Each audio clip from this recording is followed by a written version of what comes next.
برضه زي ما احنا بالظبط.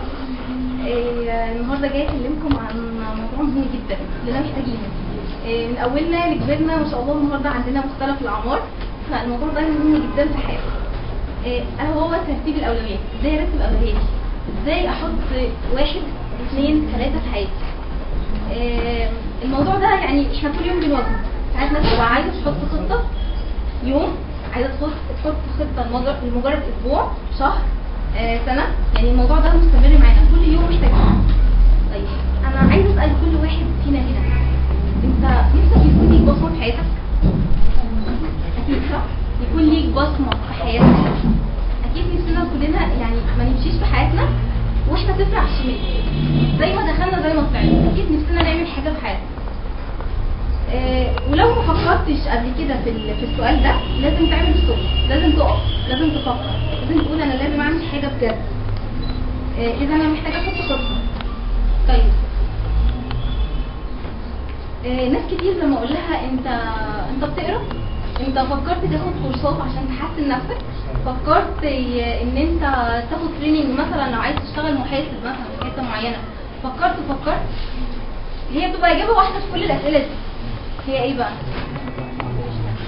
اعمل ازاي؟ ما عنديش وقت. ما عنديش وقت. الاجابه دي يعني هي نعم. هو كل الاجابه في كل الاسئله دي بتبقى اصل انا ما عنديش وقت. طب انا لو جيت دلوقتي قلت لك انا هديلك وظيفه، الوظيفه دي هتبقى من الساعه 4 الفجر للساعه 7 الصبح، يعني بس لمجرد 3 ساعات بس. في مقابل الوظيفه، يعني في مقابل المقابل المادي اللي انا هديهولك، اللي هو هيبقى مثلا عباره عن 3000 جنيه، مرتب 3000 جنيه عشان تشتغل بس من الساعه 4 للساعه 7. بس عايزك تلاقي وقت، يعني تيجي فعلا وتنتظم في الوظيفه دي. هتيجي ولا لا؟ هتيجي طبعا. انت حتى لو ما عندكش وقت هتخلق الوقت. انت ممكن ما تنامش اصلا تقول لي لا عشان تستنى الساعه 4 بالليل هيفكر بالظبط.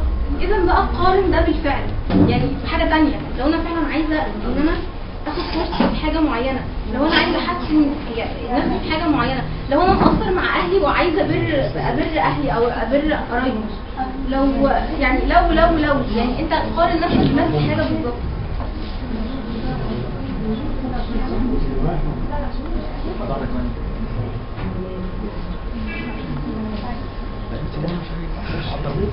هو ترتيب الاولويات ما بيجيش كده في حياتي، يعني لازم يكون لي هدف اصلا في حياتي عشان احط له ترتيب اولويات وعشان احط له خطه. اذا لازم يكون عندي في حياتي هدف، بناء على الهدف ده هحط خطه في حياتي وهرسم بقى خطوات في حياتي. تمام كده؟ طيب انا عايزه اخش يعني قصه في النقطه دي. ان كان عندنا واحد عامل فنار، الراجل ده مسؤول عن الفنار نفسه. كان كل شهر بيجيله حصه من الزيت علشان ينور الفنار. عارفين الفنار ده اللي بيبقى في عرض البحر، اللي هو مسؤول اصلا عن السكن والناس اصلا، يعني النور وضوءه مهم جدا علشان ما يحصلش حوادث في البحر. طيب تمام، الراجل ده خد حصته من الزيت عشان يعمل الحاجه الاساسيه اللي هو اخد بيها الزيت ده. جاله في يوم من الايام واحده ست بتقول له انا محتاجه، يعني نفس القريه اللي هو فيها، انا محتاجه نسبه من الزيت ده علشان انا عندي اطفال وعايزه اكلهم وما عنديش، لازم اشغل يعني الحاجه اللي هنعمل بيها الاكل بالزيت ده. تفتكروا هو يكون رد فعله ايه؟ احنا لو مكانه هنعمل ايه؟ هنديها عشان دي حاجه مهمه وهي محتاجاها عشان اطفالها، يعني الجانب العاطفي يشتغل شويه، ولا نقول لا؟ انتوا رد فعلكم يكون ايه؟ هنديها. لا لا هيأثر على هو يعني هو لسه واخد حته الزيت دلوقتي، المفروض ان هي واحده جت طلبت منه، فانت هتعمل ايه؟ يعني انت هتقول لا؟ هقول لا. في ناس قالت هنقول تمام. اللي حصل ان الراجل اداها فعلا نصيب من الحصه بتاعته. تمام. بعد كده بعد يومين جاله حد تاني، الراجل ده عربيته عطلت. الراجل ده عربيته عطلت. تمام. برضه قال له نفس القصه، ان انا محتاج زيت علشان اشغل بيها عربيتي. رد الفعل كان ايه؟ الايه؟ زي الفل. اكتر ما هيوصل مش هينفع بالظبط، لحد اصلا هو ما كملش اخر الشهر. هو زيت خلص ما كملش لحد اخر الشهر. طبعا في اليوم ده حصلت حوادث كتير قوي في البحر. لما جم خدوه قالوا له انت ليه عملت كده او ليه، طبعا قال لهم كل المبررات اللي في النص، ان انا كنت مضطر ان انا ادي لاني كانت واحده وجت قالت لي طبعا كنت شايف ان دي حاجه مهمه، والراجل برضو اللي عربيته وقفت كنت شايف من وجهه نظري ان دي حاجه مهمه، بس للاسف هو ساب الحاجه الاساسيه. يعني انا شايفه الحاجه الاساسيه اللي كان يعني حضرتك شايف كده برضه ده الاساس اصلا، ان هو اصلا دي وظيفته، ساب كل ده، فات النتيجه ان في حوادث حصلت، في ناس اكيد كتير ماتت او كان في ضحايا.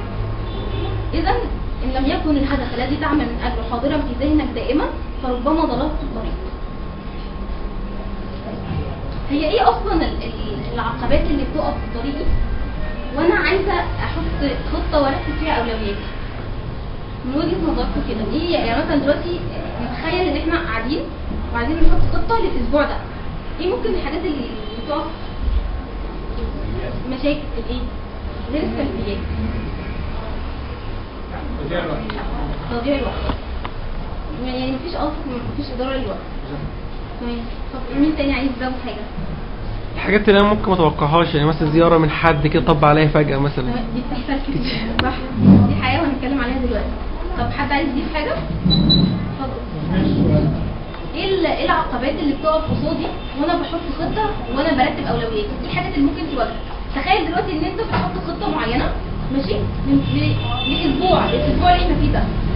ايه الحاجات اللي ممكن تظهر لك كده وتلخبط في الخطه وما تنفعش يعني مش في الخطه بتاعتك؟ زي ايه مثلا؟ ان انت ممكن ما تعملش حاجه مثلا اللي كنت محددها يوم الاحد فتحس ان انت فشلت في الموضوع.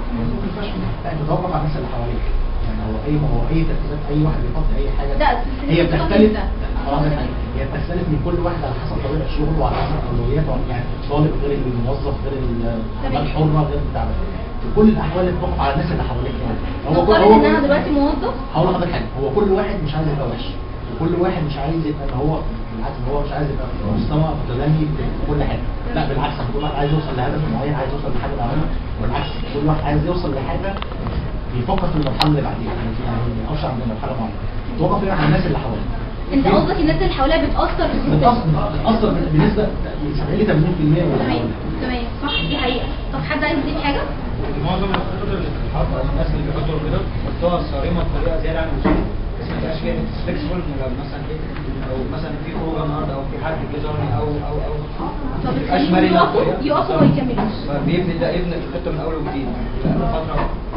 عارف اللي يقعد مركز 24 ساعه ان هو يذاكر تبقى احنا بالظبط. طيب انتوا قلتوا حاجات كتير قوي نتكلم فيها. هو فعلا يعني اول حاجه مثلا بتقابلنا في ان هي بتقف في خطتنا الافكار السلبيه. يعني ممكن استاذ ايه؟ استاذ شريف برضو قال لنا الافكار السلبيه ممكن تنحصر في الناس اللي حوالينا، الناس المحيطه بينا، الناس اللي حبطونا دايما واحنا بنحط خطه. هو انت خلاص يعني هتعمل الدنيا؟ هو انت مش عارف شايف نفسك هتبقى ايه؟ لا مالكش دعوه، حاول ان انت تسد ودانك على الناس دي، عشان الناس دي اكيد انت لو بصيت لهم اصلا ممكن الناس دول مش عايزينك تبقى كويس. وما تقولش ده واحد صاحبك، اصل عمر ما واحد صاحبك عايز مصلحتك هيعمل معاك كده. طيب نعمل بقى فاصل في حياتنا. يعني لما نحس بفكره سلبيه نحاول ندور لها على الحل، نحاول نعمل اي حاجه بسيطه بتفرحنا او بتبسطنا. انت حتى ممكن تقول لواحد قدامك او زميلك تقول له كلمه كويسه، لما تلاقي رضاه وان هو اتبسط وبدا يبص لك ان هو مبسوط انت ده ينعكس عليك فانت تكمل، دي باور ايجابي. ده بيحصل كتير معانا. طيب كمان ما تجلدش نفسك قوي، زي ما اسلام كان بيقول ان انا ال 24 ساعه في ال7 ايام في الاسبوع جالد نفسي. وانت كده طبيعي ان انت مش هتنجز. لازم لما تعمل حاجه كويسه فعلا حتى لو عملت نص الخطه ان انت تكافئ نفسك. حته ان انت تكافئ نفسك دي هتدفعك ان انت تكمل الخطه الاخيره. حتى لو ما عملتش الاسبوع ده هكملها الاسبوع الجاي. في ناس تقول لك يعني انت بتكافئ كل الناس حواليك. انت حتى لو حد عمل لك حاجه قول له شكرا. لما اي حد بيعمل لك بتكافئ الناس اللي حواليك. اشمعنى انت بتيجي على نفسك انت ومستكتر يعني ان انت تقول شكرا لنفسك؟ هتكافئ نفسك حتى لو حاجه بسيطه هتفرق معاك جدا. وما تسيبش برضو تخمينات الناس هي اللي تحكم عليك، هي اللي تديلك احكام وافكار سلبيه. العمل هو المقياس لكن مش الاحكام الناس وتخمينات الناس عليك. برضو الحاجات اللي بتقف قدامنا واحنا بنحط خطه الاتنين دي بقى اهم الحاجات، هي نصوص الوقت.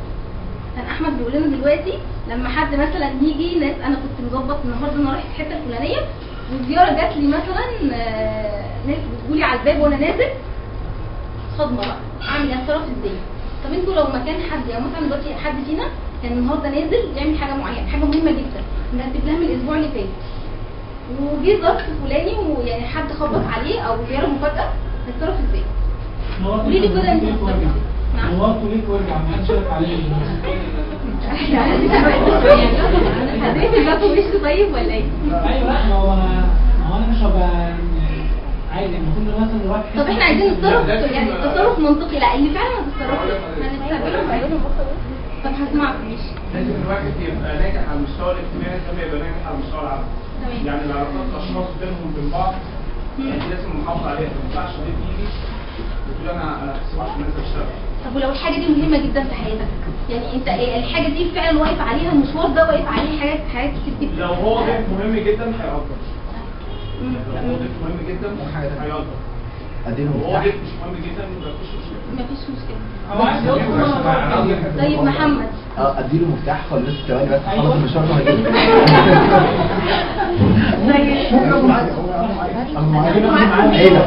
على فكره ده تصرف برضه، هو تصرف صح، يعني هاخده معايا في المشوار ده، انا هساعد معايا. طيب ايوه ما كنت هقول كده انا هاخده معايا؟ لا اول استقبله طيب، وبعد كده اقعد معاه 5 دقايق واستاذنه واقول له معلش بس انا ورايا. طب حلو، ساره قدمها على التصرف حلو. او ارفع التليفون قال له انا جاي لك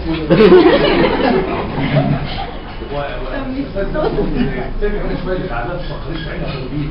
كان كلوبين كده مع اطفال الاخوه الرجال المسيح. في عندنا عادات الناس بتختلف. انا اعرف صديقي ده راجل من صديقي يعني. الراجل ده اخوه لما يجي زي معاد بالفعل.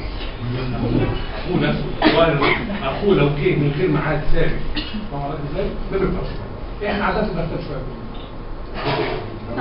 ما هو برضه المشكله برضه ان احنا بنحسد على الاجتماعيه اللي احنا فيها، يعني احنا كمجتمع نوبي يعني اللي بيحسدونا على الاجتماعيه اللي احنا فيها. ما ينفعش ده بيقول لك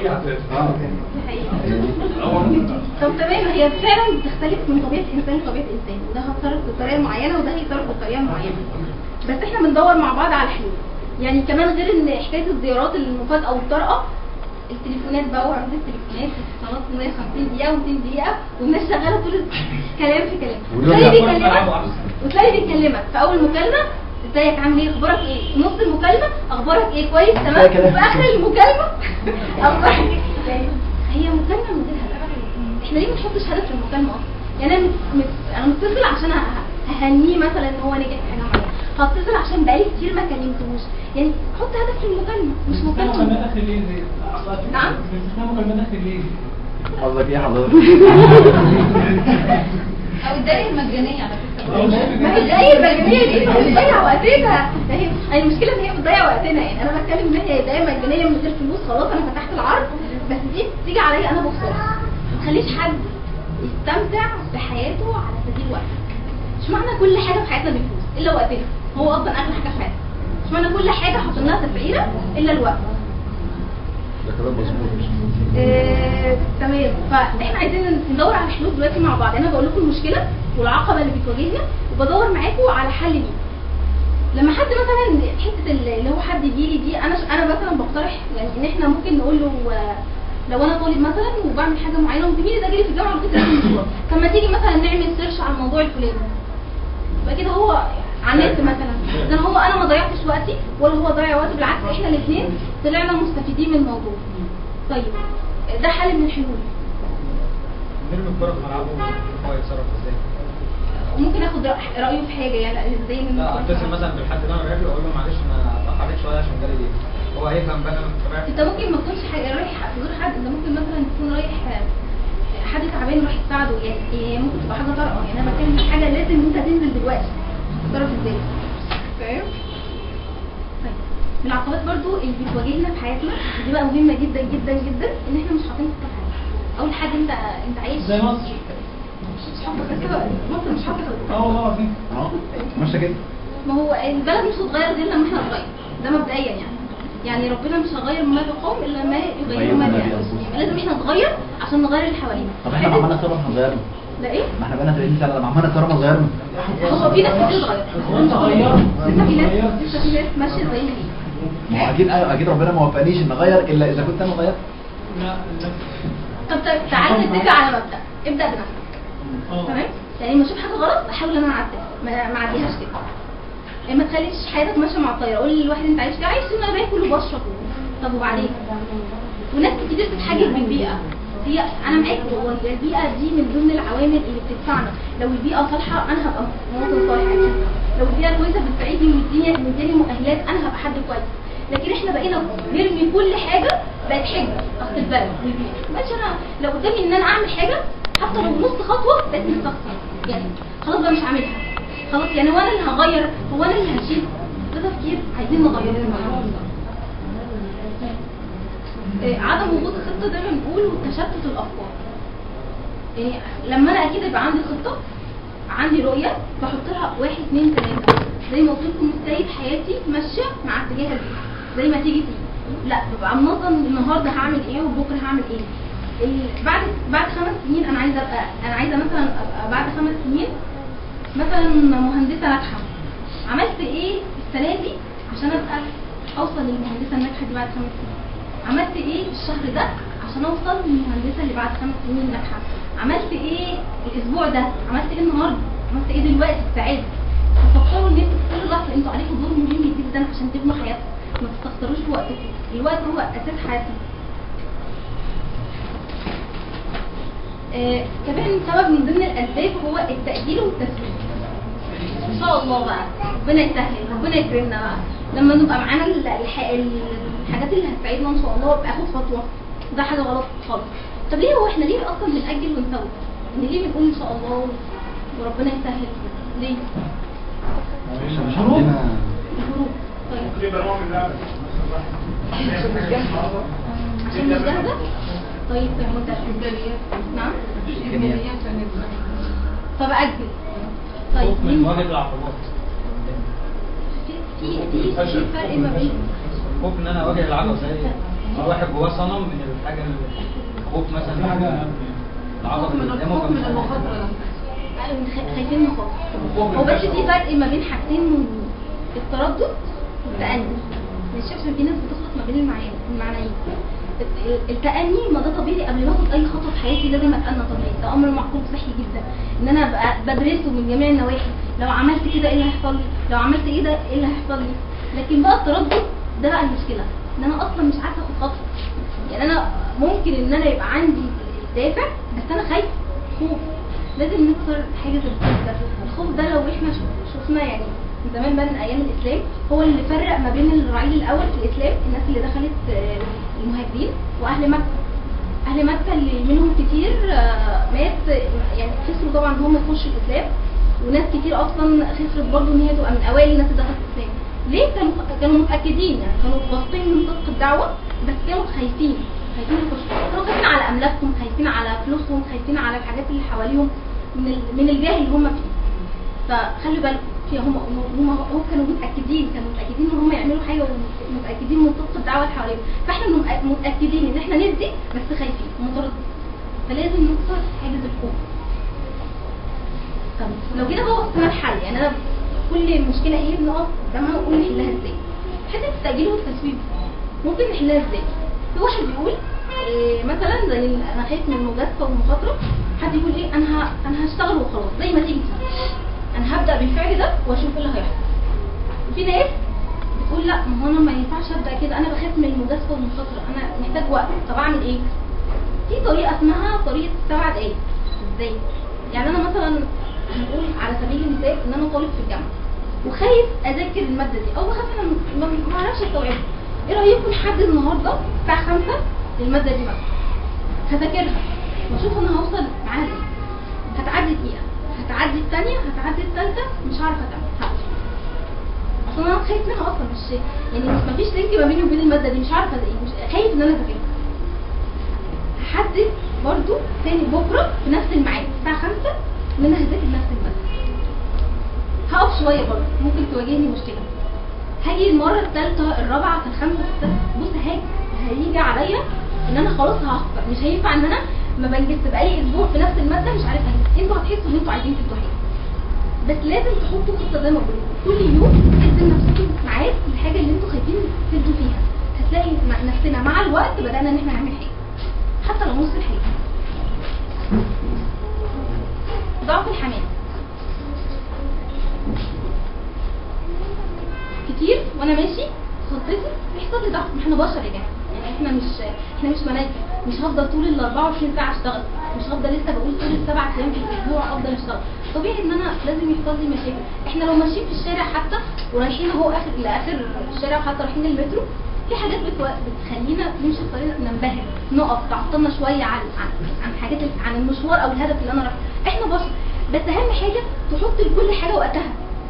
انا ايه الاهم ده؟ طب خلاص لو دقيقه مش مشكله هعديها بس عشان اوصل للحاجه اللي انا عايزاها، ويبقى عندي حماس ان انا اوصل للحاجه دي. وبعدين انظم وقتك قوي، بس انت بتعمل حاجه جديده. انا مش بعمل الحاجه دي وخلاص. زي واحد كان اب يعني كان بيشتكي بيقول انا بروح الشغل وبرجع انام وما بعملش حاجه.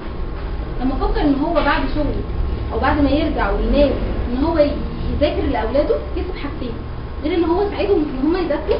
هو عظم وقته بقى، قال انا بقيت اديهم قيم واخلاقيات في نفس الوقت. لازم عظموا الحاجه اللي انتوا بتعملوها عشان تدوا فيها. حلو قوي يعني ان انا اعرف افرق. يعني انا لو جبت واحد طفل في كي جي 1 هيعرف يفرق ما بين الحاجه الوحشه والحاجه الحلوه، وهيعرف يحط ايه رقم واحد وايه رقم اثنين. لكن لما اجيب بقى المشكله، لما اجيب حد اقول له فرق ما بين الحاجه الجيد والافضل، يعني حاجه انا اصلا بحبها وحاجه المهم المفروض ان انا اعملها، فطبعا دي بتخليني اواجه مشاكل. طب احنا محتاجين ادوات في ان احنا نرتب اولويات. ايه هي بقى الادوات دي؟ مش شايفين ايه؟ ساعة وبوصلة. الساعة دي بترمز لايه؟ الساعة بترمز لترتيب وقتنا وخطتنا وتنظيم، يعني تنظيم الوقت او توزيعه على الايام اللي انا المفروض احطها للخطة. والبوصلة هي اتجاهي، هدفي، انا بعمل كده ليه؟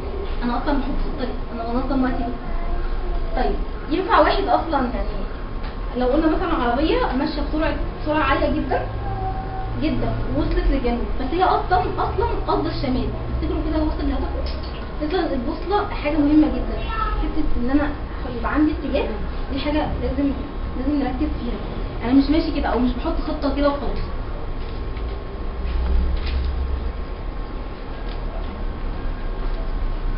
هنتكلم عن مستويات الاولويات. زي ما احنا شايفين كده في هم 4 حاجات. اول حاجه هام وعادي، يعني حاجه ضروري دلوقتي ومستعجله جدا وما ينفعش اخرها. تاني حاجه هام وغير عادي، وده بنقول عليه ده مربع الناجحين، هتعرفوا ليه كمان شويه. وده غير هام وعادي، يعني حاجه مش مهمه بس هي حاجه طارئه او حاجه حصلت لي دلوقتي. زي ايه مثلا لما بنقول عليها؟ زي مثلا لما يجي لي مكالمه تليفونيه، حاجه عاجله هي شغاله اهي بس هي مش مهمه، انا ممكن ما اخش عليها. زي ما يكون ضيف جاي لي، دي حاجه طارئه وعاجله بس يعني هي مش مهمه بس جت فجأة. طيب غير هام وغير عادي، يعني مثلا زي ان انا اتفرج على التلفزيون ساعات كتير، او النت ان انا اقعد اكتر من ساعتين على النت مثلا، فده غير هام وغير عادي. طب الهام والعاجل زي ايه؟ زي الصلاه مثلا، حاجه هام وعادي لازم الوقت ضروري. لو انا مثلا بشتغل في مجال معين والمكنه اتعطلت، حاجه هام وضروري مش هينفع ان انا انتج من غيرها. طيب هام وغير عاجل بقى المربع اللي بنقول عليه مهم جدا، او ده مربع الناجحين، ده بقى اللي هو وضع خطه في حياتك. ده بقى اللي هام وغير عادي، يعني هو هام لحياتي بس انا ممكن اجله مثلا اخليه لبكره، بس الفكره ان انا لازم احطه هو مهم جدا عشان اوصل للي انا عايزاه. انا هقول لكم بس يعني كلكم معاكم ورقه وقلم. طيب انا محتاجه ان كل حد يبقى معاه ورقه وقلم. ماشي؟ المفروض ان انا عايزه اشوف ترتيبها، وبعد ما انتوا ترتبوها هقول لكم كل حاجه بترمز ليه. انتوا وهتكتشفوا بقى احنا قدمنا ايه عن ايه وحطينا ايه عن ايه. هي لعبه كده بسيطه، تمام؟ دلوقتي احنا في البيت عندنا تليفون بيرن، ماشي؟ عندنا طفل صغير بيبكي. طيب ماشي، عندنا اول حاجه تليفون بيرن، ماشي؟ تاني حاجه عند طفل بيبكي،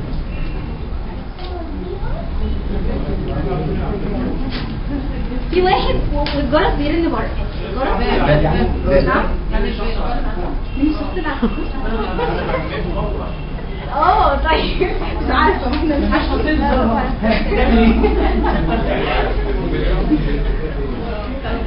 كده وصلنا رقم 3. ماشي. رقم 4 3 ان جرس الباب بيرن. ماشي. 4 بقى ان الدنيا مطر والغسيل مرصوص بره. ماشي. 5 حاجه بقى ان المفروض ان في حله على النار جوه وبتغلي والدنيا في المطبخ بقى غرقانه يعني الدنيا بايظه.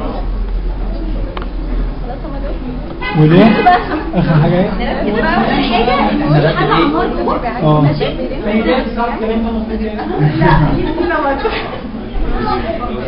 وانا لوحدي في الشقه ولا ايه؟ وانا لوحدي؟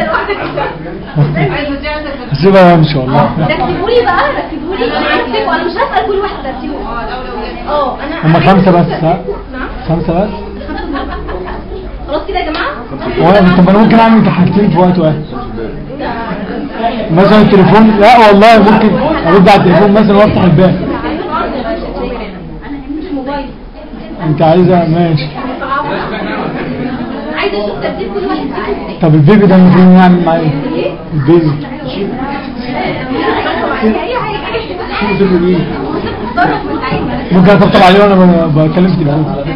وانا بكلم تليفون. اول حاجه الاكل طبعا.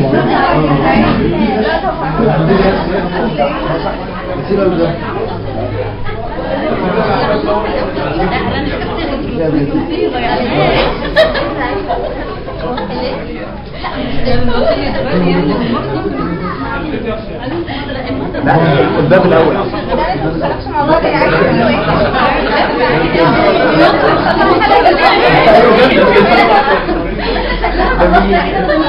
انا ممكن اقول طب انا مش هخلي حد يقول حاجه عشان تكتشفوا حاجات زي دلوقتي. احنا دلوقتي هنقول كل حاجه كانت بتكون ده طبقا لايه؟ ده طبقا لواحد اسمه مع الناس اللي ورا بس عايزه هتقولي النتائج يعني كل واحد يشوف النتائج. حاجه يعني التليفون كان خلاص انا هتقولي ده فاشل مثلا.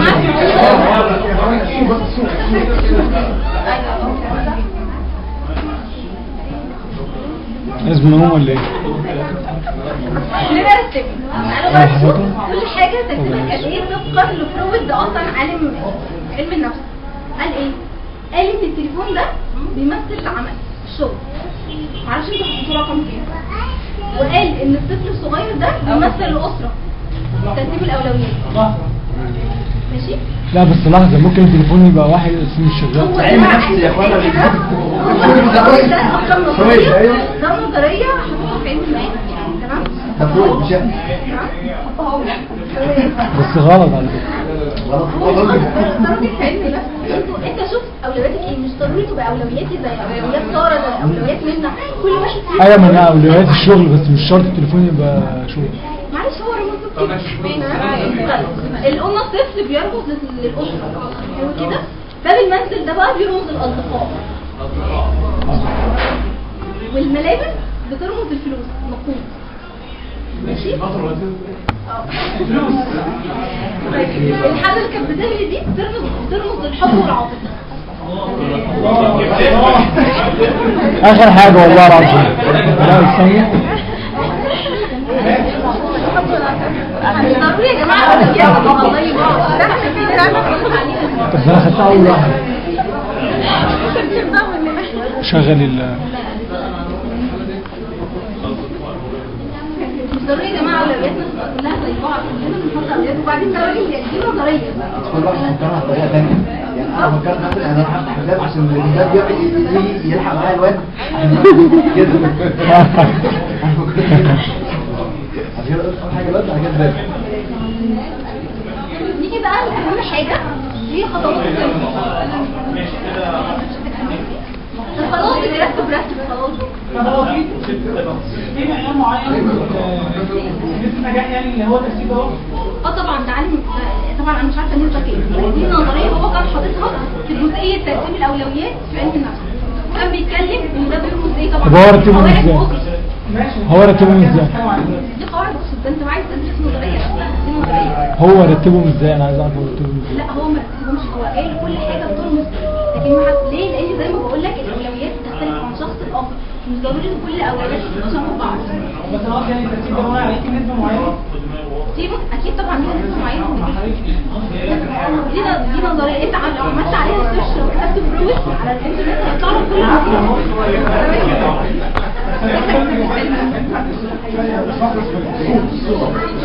عشان نكمل يا جماعه عشان وقتنا. خطوات التنفيذ دي بقى دي اللي احنا جايين عشانها النهارده. ازاي بقى؟ اول حاجه حدد نقاط قوتي. يعني ايه؟ يعني زي ما بقول انا لسه هبدا خطه وهحطها اهو النهارده من اول يوم السبت ازاي اسبوعي هحطها ازاي، هشوف انا مميز في ايه اللي اقدر اعمله وايه اللي ما اقدرش اعمله. في نظريه اسمها 80/20، يعني ادي 80% ادي سوري 20% مجهود احصل على 80% نجاح. ازاي بقى؟ بنقسم المهام او الاعمال لثلاث حاجات. ماشي؟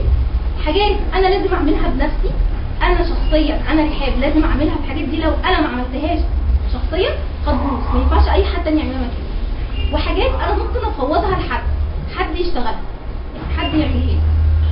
ثالث حاجه حاجات يعني ممكن اجلها لبكره او بعد او حتى لاخر الاسبوع. زي ايه مثلا؟ زي يكون واحد عنده ان هو بقاله كتير قوي ما شافش والدته ووالده، وفي نفس الوقت مطلوب منه ان هو يسلم تقرير في الشغل، في نفس الوقت مطلوب ان هو يخرج مع واحد زميله مثلا يروحوا مشوار معين. فعندكم ثلاث حاجات. اول حاجه يعني طبعا العاجل دلوقتي او اللي لازم يعمله دلوقتي هو ان لازم يزور والده ووالدته. ممكن يفوض موضوع التقرير بتاع الشغل ده لحد من زمايله، حد يساعده ان هو يقدمه ويسانده في الموضوع ده. وممكن الموضوع اللي انا بقول لكم ان هو ناجله خالص، ان هو يخرج مع زميله مثلا او يروحوا يشتروا حاجه معينه. تمام؟ فاحنا نخلي بالنا من الحته دي، لان احنا ساعات بنضيع وقتنا كله في حاجات انا ممكن اخلي اشخاص ثانيه حواليا يعملوها لي. تاني حاجه ان انا اضع خطه يوميه وجدول يومي ليا. يعني المفروض يعني احنا كتير قوي مننا بيحط للاسف خطط وما بيراجعش وما بيقيمش وما بيتابعش. يعني احط خطه لاخر الاسبوع واجي اقول اصل في حاجات كتير وقعت مني. طب هو المفروض ان انا عشان اكمل اشوف ايه الحاجات اللي انا وقعت مني واقول المفروض ان انا كنت ظبطتها كذا وكذا. المفروض بقى زي ما بيقولوا تعديل للخطه، يعني اقول انا وقعت في ايه وانا المفروض احسن. طب اشتغل ازاي؟ ايه المفروض؟ يعني مثلا السنه دي مثلا جبت تقدير مثلا في كليه تجاره مثلا او كليه حسابات ايا كان، يعني جبت تقدير معين. طب انا ذاكرت وحطيت خطه وذاكرت. طب انا محتاج بقى واحد ان انا مثلا لا انا كنت المفروض اخدت كورسات مثلا في تريننج او نزلت تريننج في شركات عشان ما الحاجات دي كانت. اذا انا بعدل على خطتي ما سيبهاش كده، لازم اقيم واتابع. وزي ما قلت لكم حاجه مهمه جدا ان انا اكافئ نفسي. يعني بعد ما انجز انجاز معين لازم احسس نفسي ان انا عملت حاجه كبيره قوي، لازم احسن صورتي قدام الناس ان انا عملت حاجه كبيره عشان اعرف اكمل. دائره التاثير والاهتمام بمعنى ايه بقى؟ يعني احنا دلوقتي يعني حاجه مهمه خالص الناس بتقول ان هي بتسيب، يعني ما تخليش الحاجات اللي انت تقدر تيجي فيها وتاثر فيها ماشي وتسيبك من الحاجات اللي يعني اللي بتاعت الاستمرار. بمعنى ايه؟ لازم اضرب مثل عشان ابسط الفكره. دلوقتي واحد بيحب الرياضه جدا بس يعني وعنده شغل، المفروض الاولويه في ايه؟ يعني المفروض ان هو النهارده لازم يسلم شغل معين، في نفس الوقت هو في مثلا ماتش كوره او حاجه، فانا عارفه ان الحاجه دي بيحبها وليه اهتمام فيها، بس في نفس الوقت حاجه عاجله. فما اخليش الحاجه دائره التاثير اللي هو شغلي وانا هاثر فيه وهبقى لي تاثير سواء تاثير ايجابي او تاثير سلبي ياثر على الحاجه اللي انا اصلا او يعني اخلي الحاجه اللي انا مهتم بيها الرياضه تاثر على شغلي. فانا لازم اوازن الحاجات. الرياضه يعني الماتش ممكن يتعاد، ممكن اتفرج عليه دلوقتي الانترنت مش بخلي حاجه، ممكن اتفرج عليه في اي حاجه في الاعداد في اي حته ثانيه تمام. فانا ما اخليش الحاجات اللي انا بهتم بيها تاثر على الحاجات اللي انا اصلا اوريدي باثر فيها وليها فاعليه فيها. ضروره الوقت لازم احدد انا بنجز يعني على مدار ال 24 ساعه بتوع اليوم انا ايه اكتر وقت بعرف ادي فيه. انا عن نفسي مثلا بحب مثلا اخلص حاجتي بعد الفجر، في ناس كده تحب تصحى بدري وتخلص مثلا من الساعه 4 للساعه 7 تحب تخلص شغلها. في ناس تحب تسهر بالليل، كل واحد طبيعته مختلفه عن التاني. فانا لازم وانا بحط خطتي اشوف ايه الحاجات المهمه جدا وازاي اقرر لها الوقت اللي انا فعلا بشتغل فيه اكتر، يعني بدي فيه اكتر باور اكتر نسبه طاقه. ايه امتى؟ بعد الظهر مثلا هو اللي بعرف اشتغل فيه، ولا بالليل، ولا بعد الفجر. لازم تحددوا ده وانتوا تحطوا الخطه بتاعتكم، لان الحاجات بعد كده اللي بتكتشفوا والحاجات اللي مش مهمه ممكن تعملوها في اي وقت تاني، بيبقى طاقتكم فيها اقل شويه. كنا نتابع ونقيم الانجازات اللي احنا بنعملها، ولازم زي ما قلت لكم نحفز نفسنا دايما بالحاجه اللي احنا بنحبها.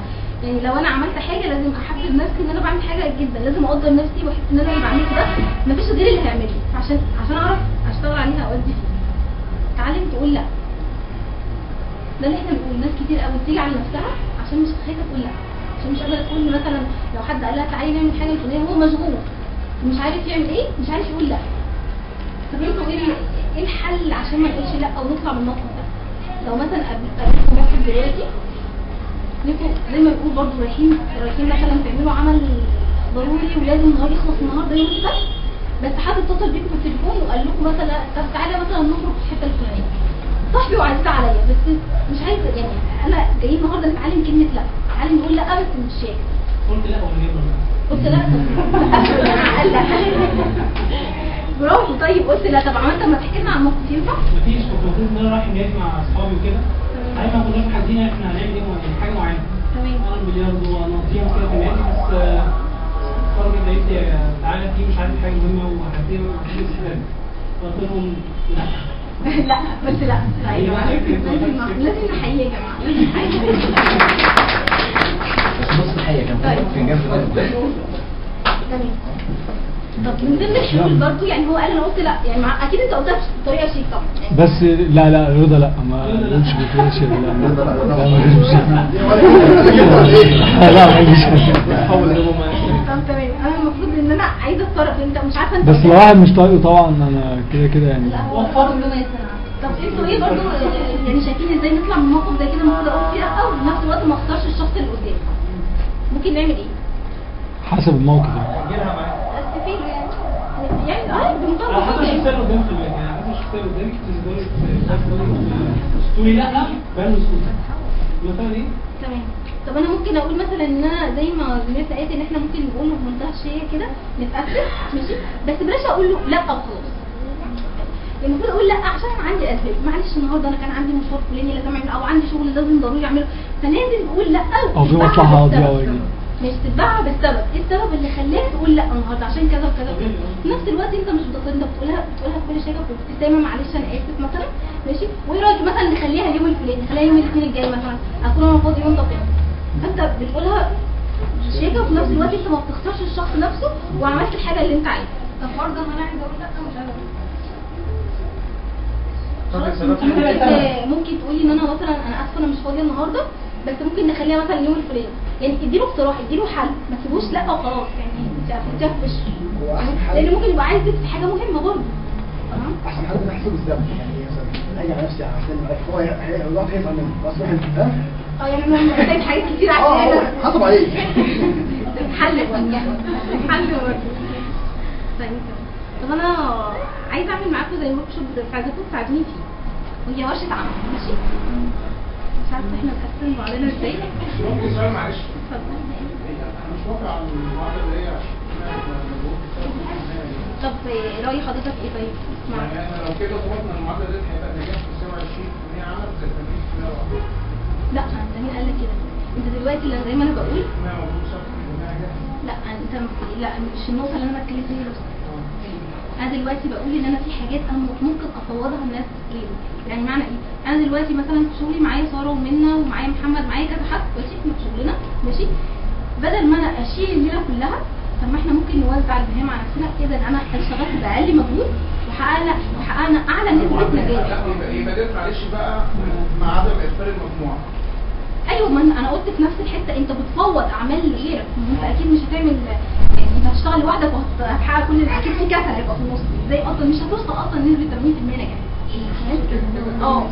لكن انت في نفس الوقت انت بتفوض اعمال لغيرك، فانتوا كلكم في المجمل يعني بتكون حققت الحاجه اللي انت عايزها بس خففت العبء عن نفسك. انت اكيد غير اللي انا ضربت مثال احنا في الشغل، انت اكيد مش في الشغل، اكيد عندك حياتك في بيتك، اكيد عندك حياتك يعني الحياه والشغل بس، فانت قللت الضغط عن نفسك. في الدراسه كده في الدراسه ايه؟ في الدراسه كده. طب ما احنا بنعمل كده في الدراسه فعلا، احنا وصلنا كلمنا كل 5 سنين مع بعض انت خلاص انت بص هتذاكر ماده لا ما ينفعش ده كده ما ينفعش. انا بقول حاجات مش فاكره اكيد ما ينفعش. لا ما هو برضه التاني ما بنسكتش. اللي ذاكر حاجه يشرحها الباقيين. لا مش ماشي ما بيشرح. انا قلت تلخيص مثلا. لا ما ممكن انا اذاكرها مثلا غيري يجيب برشام غيري لا دي حاجه ثانيه. لا ما احنا برضه يعني الباقي مش هيذاكر خالص. لا برضه الحاجات الوحشه يا جماعه.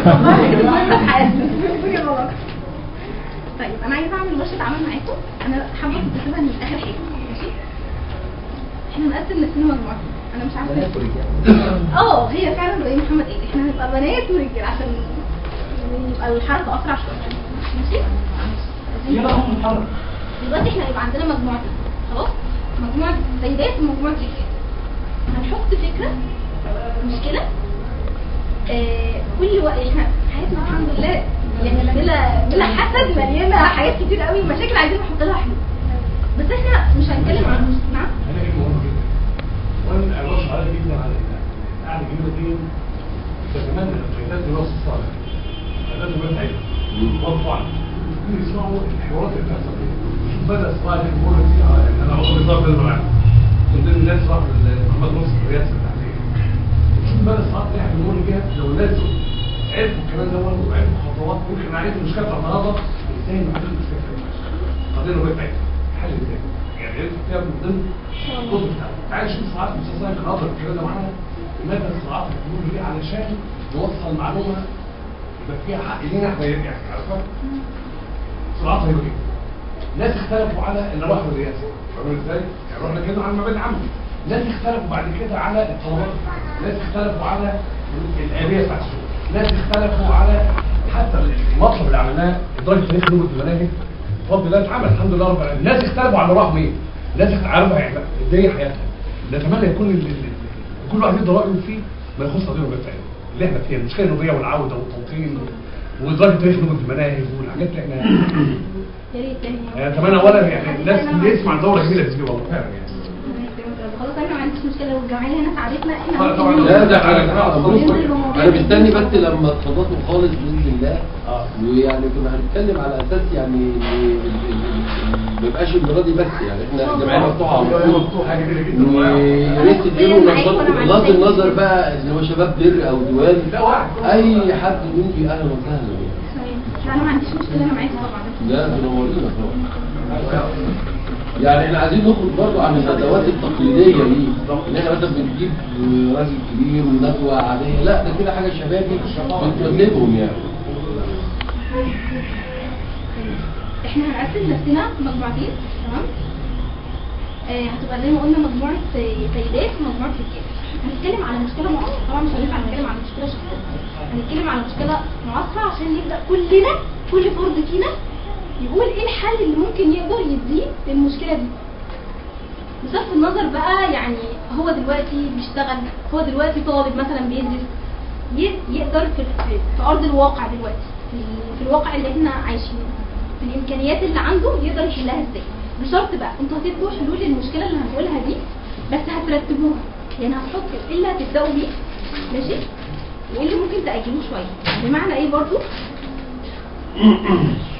بمعنى ان احنا دلوقتي نتخيل ان احنا مجموعه عمل ومطلوب مننا نعمل الحاجه دي هنشتغل ازاي هنفكر ازاي هنحط حلول ازاي انتوا ممكن الاول تحطوا حلولكم بشكل عام خلاص بس انا محتاجه منكم ان انتوا في اخر لما تحطوا حلولكم بعد كده هنرتبها يعني هنحط ايه رقم 1 ايه رقم 2 يبقى في منكم واحد هيطلع بس بشكل موجز كده يقول لنا هو ايه المشكله وانتوا رتبتوها 1 2 3 رتبتوها ازاي يعني نحط المشكله ونحط حلولها وتحط حلولها مرتبه طول الحل مرتبه يعني احنا قلنا دلوقتي واحنا بنحط لسه كنا بنقول اما هضع خطه في حياتي اما هضع خطه وانتوا هتحطوا خطه هنعملها عشان نحل المشكله دي محتاجين ان احنا نحلها نحط 1 2 3 في الاول هتقولوها بشكل عام بطريقه مشتته يعني افكار ايه كل استاذ مثلا الفلاني قال كذا ساره قال كذا منى قال كذا بس بعد كده هتركزوها ايه رقم 1 نقدر نبدا بيه ايه رقم 2 طبعا احنا كل مجموعه مننا هتاخد لوحه تمام اللوحه دي هي هيبقى فيها شغلهم دول وبعد كده هديكم برضو مجموعه من الحاجات دي هنرتبها نحط مثلا الشريط ده مثلا هنمشي بالترتيب ده الشريط الاصفر ده مثلا في الشهر ده الحاجه المهمه اللي هتبداوا بيها، عشان انتوا لما هيطلع فيكم يتكلم هيقول احنا بدانا بواحد كذا، بدانا الاثنين هنديه مثلا اللون البرتقالي وبعد كده اللون الاخضر، عشان يعني افكاركم في المناسبه وانتوا جايين تتكلموا عنها. ماشي؟ طب ايه المشكله؟ انا هقترح مشكله هي مشكله البطاطا. نحلها ازاي؟ تعالوا نحل حلها. ما حلهاش هي شغال كده مذيع. طب انا عايزه اسمع رايك انت بقى تحلها ازاي بامكانياتك اللي انت اللي معاك دلوقتي، تقدر تساعد ازاي في حلها. تمام؟ لا المشكله النوبيه دي عايزه بقى الأمية. تمام. طب التعليم ده برضه سوري، انت عايز تتكلم عن التعليم النهارده؟ لو انتوا متفقين ان انتوا المجموعتين هيتكلموا عن الأمية والتعليم انا ما عنديش مشكله. يعني شوف تحبوا نتكلم عن ايه؟ مثلا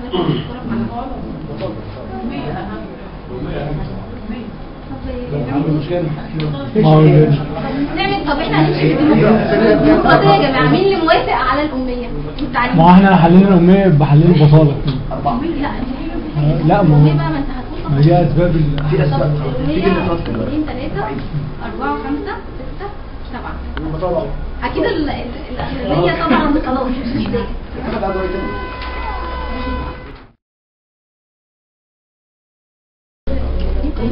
بعد ما نخلص الافكار هنركب اصفر فوري الاول وبعد كده اورنج وبعد كده اخضر وبعد كده ازرق. افكار دي بتمثل ايه؟ الحاجات المهمه الاقل في الاقل. ماشي؟ 7 بقى اخضر اورنج اخضر اشهر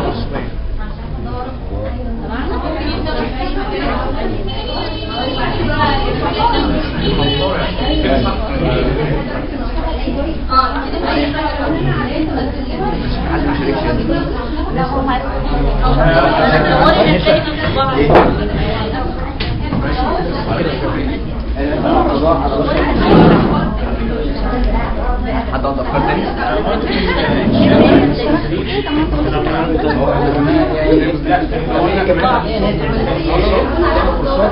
حلوة ازاي؟ شوفوا سوق العمل محتاج ايه وتبداوا تأهلوا الشباب بيه. ما احنا قلنا كده، اول حاجه العمل، حاجه سوق العمل، المفروض التعليم حتى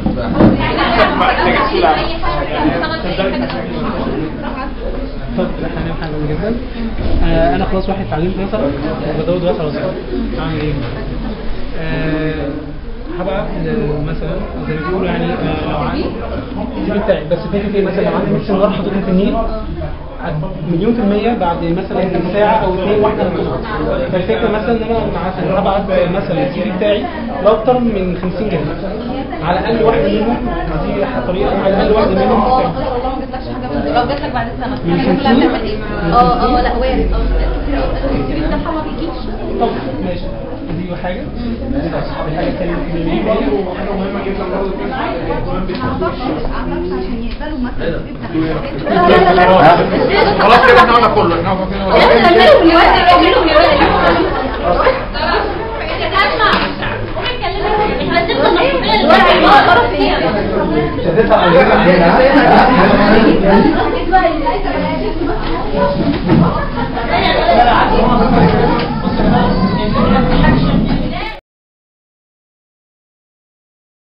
اول حاجه عندنا اعاده التدريب والتاهيل.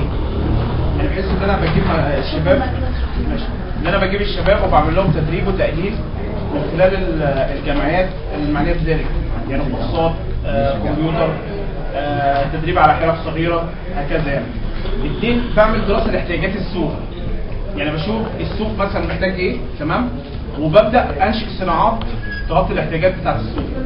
اوكي. 3 الاهتمام بالمشروعات الصغيره ومتناهيه الصغر.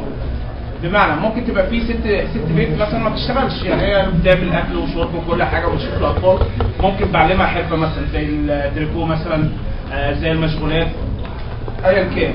فبهتم بعمل لهم من خلال الدورات او اي حاجه بحيث بتعمل شغل وهي قاعده في البيت. اوكي. ازاله العقبات امام الشباب الجاد لاقامه مشروعات تمويليه. كتير مننا راح الصندوق الاجتماعي عشان يعمل قرض. تمام.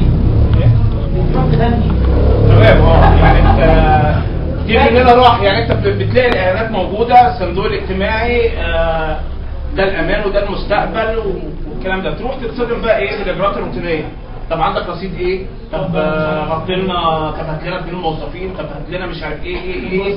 طبعا الشاب بيحبط، بيبقى داخل على اساس ان هو الاعلان اللي شافه في التلفزيون اللي هو هياخد فلوس ويعمل مشروع بكره بالظبط، بمجرد ما يروح بيبقى عايز ايه؟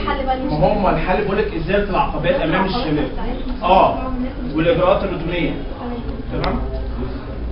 5 تحفيز المستثمر الاجنبي لاقامه مشروعات داخل ارض الوطن. حقيقه ده مستحيل. مش لا، ما احنا بنعمل ما هو كل الحاجات دي احنا بنعمل فيها على فكره. يعني انت عشان يعني الموظف اساسا عشان تعوده اللي هو ما يتبعش الاجراءات الروتينيه دي هتاخد وقت جدا. مش هتروح معاك اللي فات دوت 13 مليار ده في السنه للاستثمار الاجنبي. السنه دي من اول الثوره يعني الحمد لله. ما احنا عايزين دلوقتي يا دوب يعني طلع بره مصر 14 مليار. تمام. ما احنا عايزين بقى نعمل ايه بقى تحفيز. ما انت شايف الوضع يعني للاسوء. احنا عايزين نعمل تحفيز للاستثمار الاجنبي. الشباب بتحفز الشباب عشان هم يبداوا يستثمروا يعني. لا مش الشباب، انا بقول المستثمر الاجنبي. في مثلا حد بيجي بيعمل مشروعات كبيره، طب انا احفزه ازاي؟ بشوف له موضوع الضرايب، بشوف له موضوع الاراضي، بشوف له بحيث وبنشره بقى مناخ جيد للاستثمار. ده دور الحكومه صح؟ طبعا. احنا برضه يعني انت ده دور ابتديت عليها يعني مش يا دور الحكومه بس انت توصل انت عايز توصل فكرتك دي لازم في حاجات انا ممكن اعملها وفي حاجات لازم يبقى دور الحكومه. المستثمر الاجنبي ده دور الحكومه. انا ما اقدرش اعمل معاه حاجه. لا ممكن شريك يجي معايا، شريك يكتب. انا قصدي ان احنا هو ايا كان الشريك ملايين يا جماعه. احنا الناس الشباب عايزين يشتغل. ماشي ما هو انت هتشتغل عند المستثمر الاجنبي دوت. انا بشجعه ليه؟ انا لما بشجع المستثمر هو بديه انت تشتغل بيحط حل. احنا عايزين نقضي عليها يعني خلاص اللي فات هنعمل ايه؟ بس احنا عايزين بعد كده هو بيجيب حل يعني اللي فات زي خلاص احنا دلوقتي عايزين نبدا ونحط حل